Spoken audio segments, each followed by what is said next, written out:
Football at 4, powered by the Inside the Birds podcast. It's brought to you by Bet365. Whatever the sport, whatever the moment, it's never ordinary at Bet365. Geoff Mosher's here from the Inside the Birds podcast, which you can get on all podcasting platforms. And don't forget to check out their YouTube channel and all their YouTube content. Just search Inside the Birds. All right, Geoff Mosher's here as the countdown to Eagles training camp is on. July 23rd is when the Birds report. We are about 2.5 weeks away from that, Geoff Mosher. And everybody highly... Did you know the Hall of Fame game was August 1st? You know, I haven't thought about that. I did know it. When it came out, I was a little surprised how close it was or how early it was in August.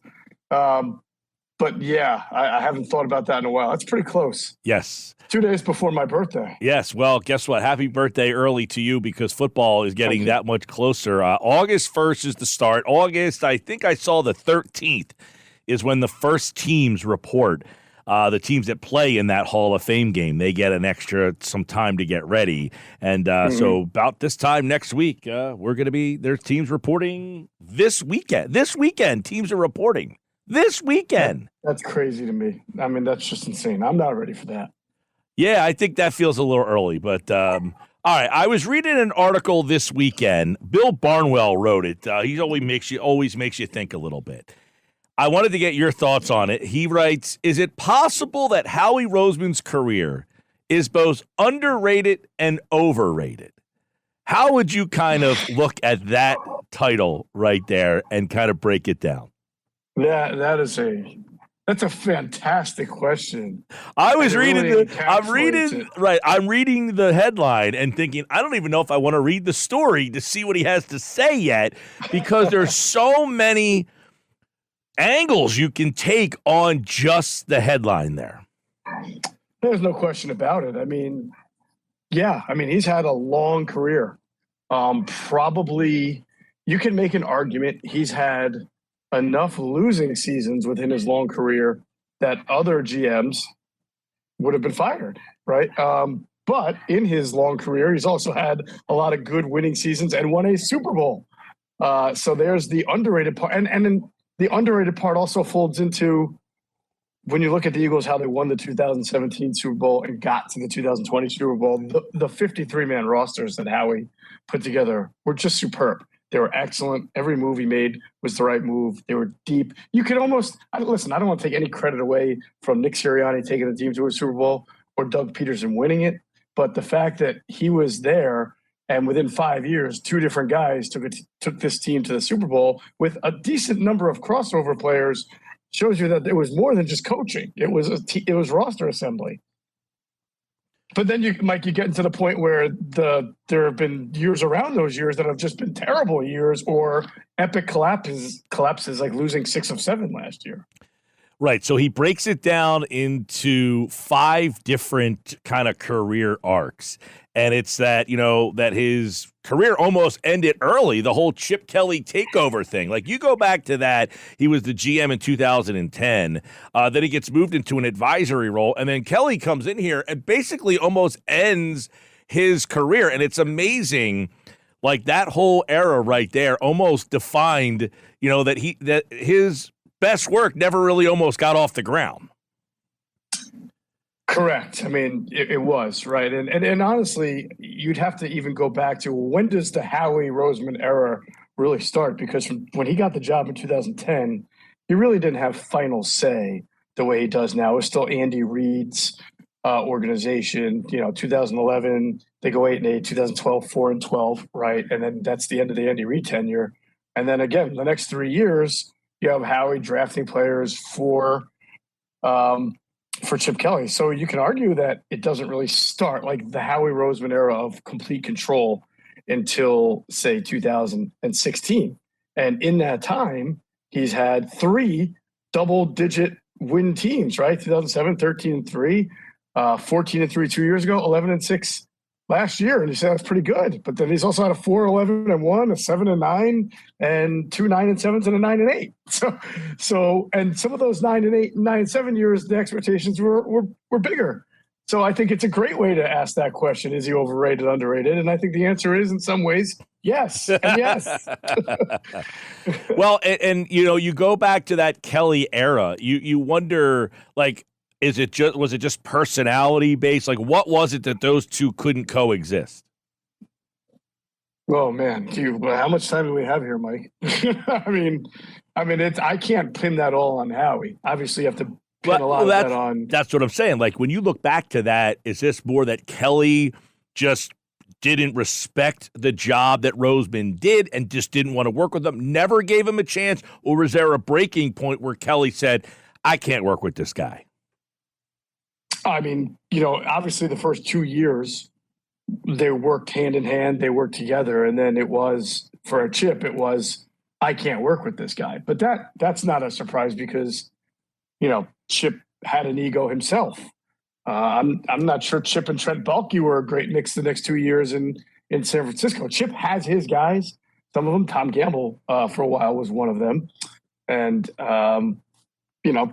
there was a falling out between Tom Gamble and Howie Roseman way back when, as we know. So it was not a good mix. But, I think one thing you learn about this, covering the sport, talking to people, and I don't know how much accountability you want to put on a concept here, but I think good leadership, good ownership, smart leadership, you have to know yourself.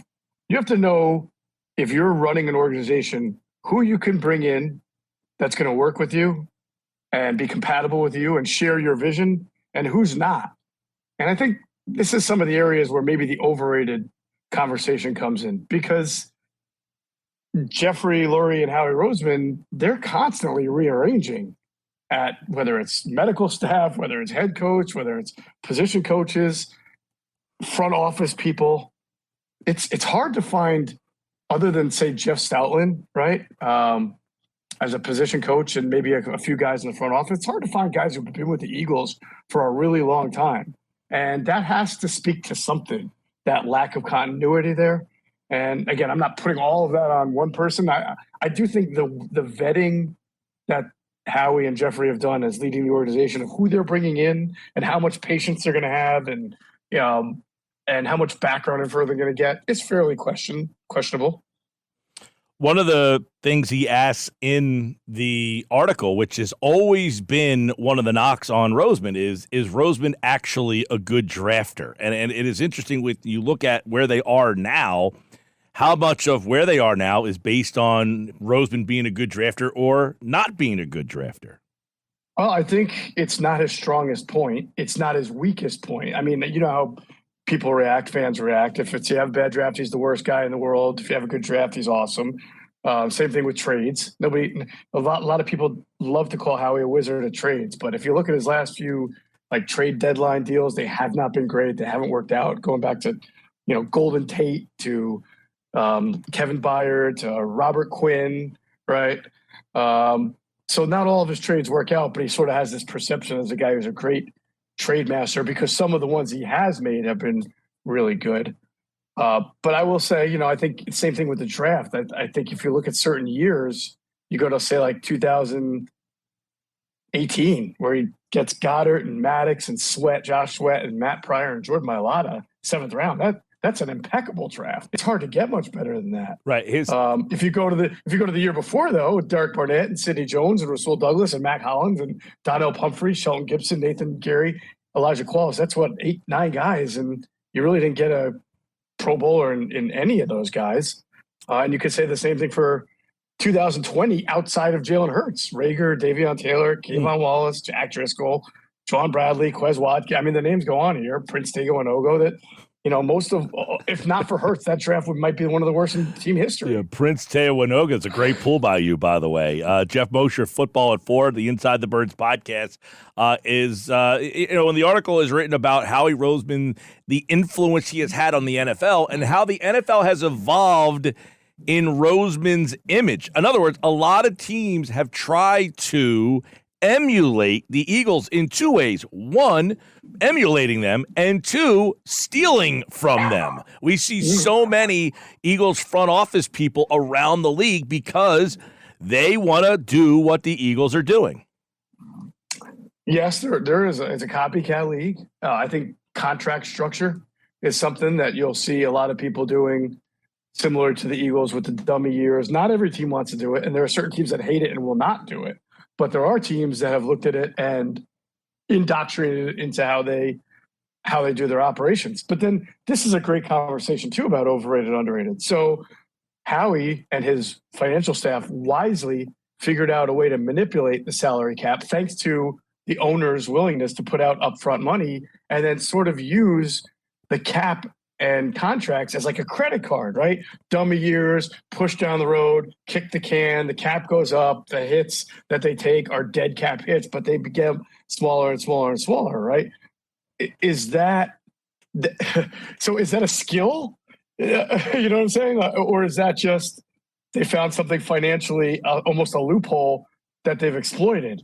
That it is certainly a skill to find a financial loophole that works for you, but it also means you're keeping better players because you're doing something contractually, not necessarily because you've always drafted the best players, right? You're acquiring and paying them big amounts of money that you're spreading out over years that some teams don't want to do because they're afraid of what happens if you have like a COVID year or the cap goes down or it doesn't go up as much as they projected. They don't want to get caught with that. Or they don't have an owner willing to put up as much upfront money. Right. All right. So that's interesting. And I bring this up because I actually did get to watch the Hard Knocks finally. I did find it. It's on YouTube. You can watch it there.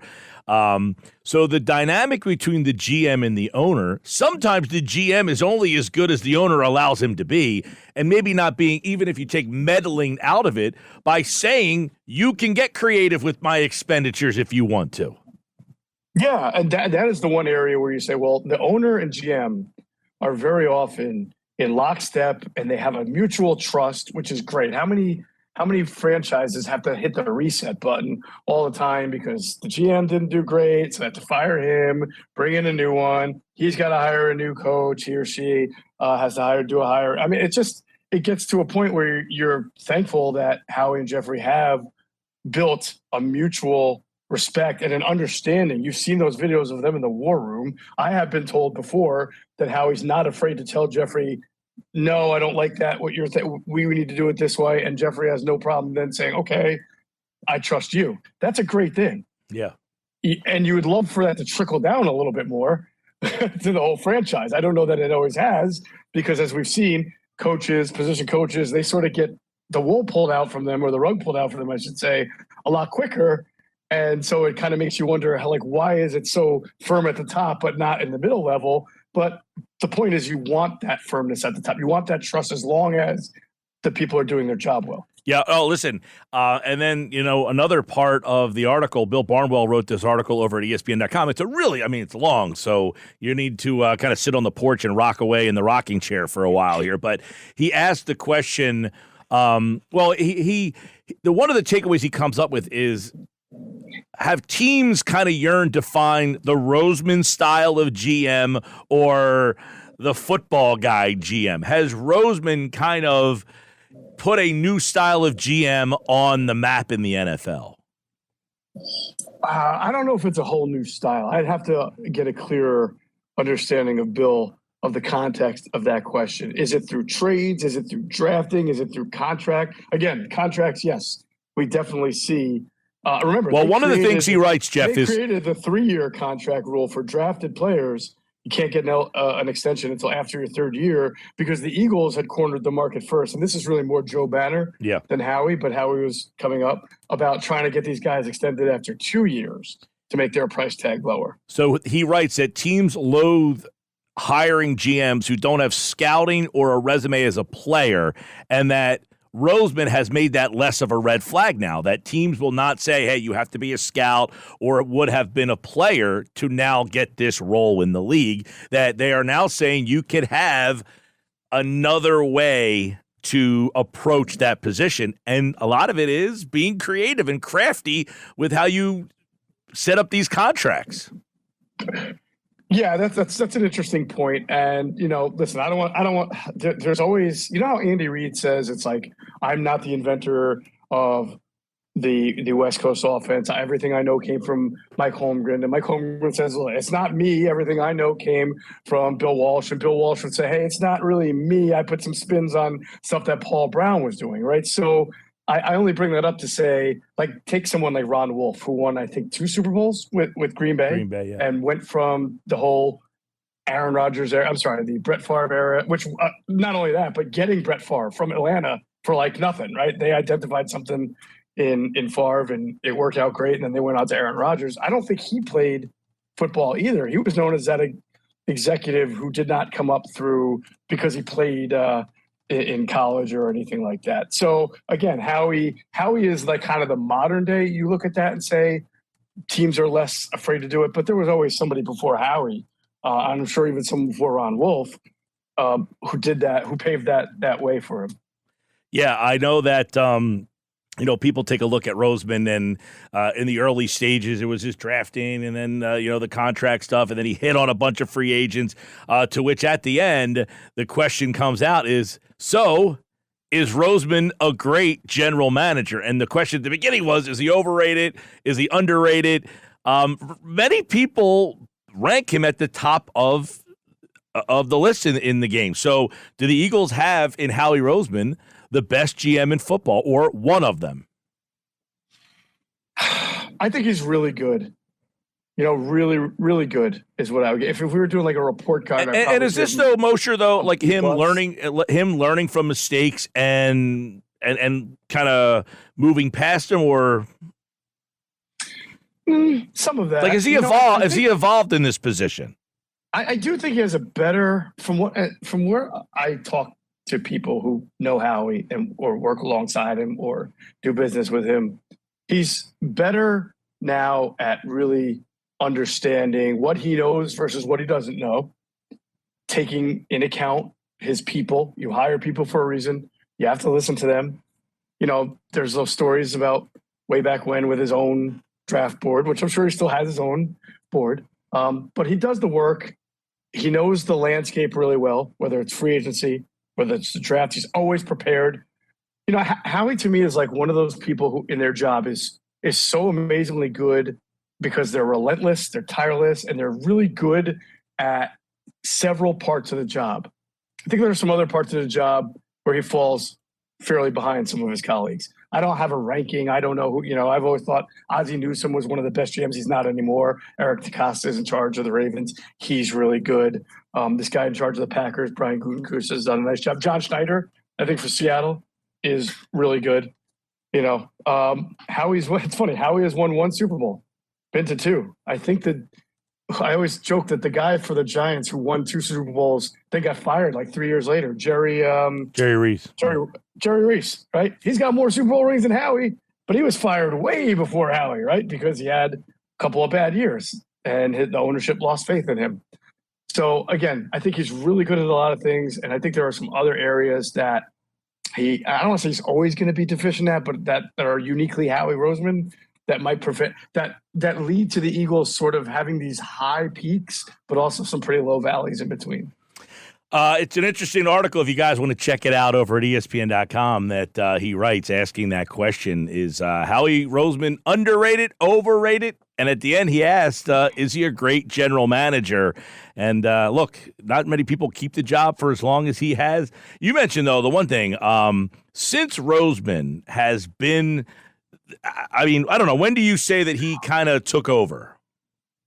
I say 2016. So 2006. But if you ask me what his record is as GM, I'm going to go to 2010 because that's when he got the label of if he's going to sit here and talk about Brandon Graham being his first pick, even though Andy Reid had final personnel say, then we're going to judge him off from 2010. So from 2010 to last year, they had take the 1 year out, right? The one Chip, the last year of Chip, you could just remove him. He was like not making any decisions at all. Okay, so if you take that one out, then they had 1, 2, 3 losing seasons in his tenure, and one of those a couple of 500 ones, right? Then they have. I'll read them all. I'll read on. 2010, they were 10-6, then they were 8-8, then 4-12, 10-6, 10-6, 7-9. Then was Oh, actually, no. Well, 7-9 was 7-9. Yeah, the 7-9 was the last Kelly year. The first year, Peterson 7-9, 13-3, 9-7, 9-7, 4-11-1, 9-8, 14-3, 11-6. So, it's weird. It's like kind of all over the place there, you know. Yeah, and it's weird because in some of those like 9-7 seasons, they won a playoff game. They lost the divisional round. So they made the playoffs in a lot of those mediocre record years, right? Right. And then if you changed the lens to say, did they exceed or meet expectations, exceed or fall below, you might get a different. The 4-12 season in 2012, Andy Reid's last year, I really don't put that on him. Again, even though he is the GM, that team was just decimated by injuries. But that was the year. Yeah, decimated. And Andy Reid's last year, but he was part of the dream team. But again, Andy was a big part of the dream team as well. But like last year, 11-6 looks a whole lot better than 4-12. But I put a lot on him, on the personnel, on the way he rebuilt the middle of that defense with players who just didn't fit. And I think I talked to you about this. I think he gets off a little easy last year because the coaches were such a train wreck on defense, especially, and everything else, that people have forgotten that he put those guys on paper. Those were his decisions. Well, he made a lot of new decisions this offseason, and we'll start to see how that all comes into fruition starting July 23rd when the rookies report and the veterans. The Eagles, rookies, and veterans both report on the same day. Teams will report this weekend. The Hall of Fame game, August 1st on 97.3 ESPN. Good conversation, Geoff Mosher. They always are, Mike. Talk to you Wednesday. Take care. There's Geoff Mosher. Football at 4 here on the Sports Bash.